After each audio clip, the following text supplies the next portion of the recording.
Welcome to Blizzard Fire. We hope this video helps fire up your solution.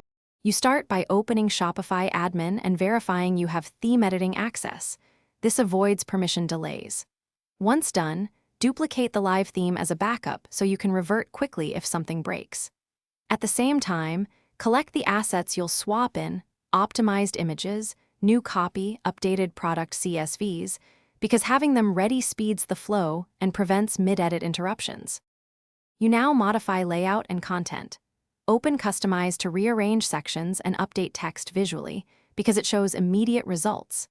If you need code changes, switch to the theme code editor and work in the duplicated theme so the live site stays intact. Make product and collection edits and fill SEO meta fields. Then preview both desktop and mobile to catch responsive issues. This step prevents layout regressions and protects conversions. You're ready to publish.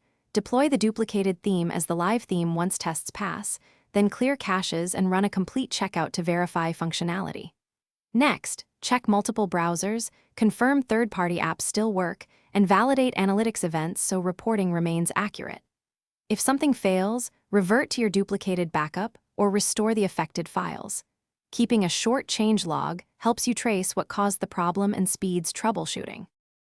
Thanks for watching. If you found this helpful, don't forget to like and subscribe.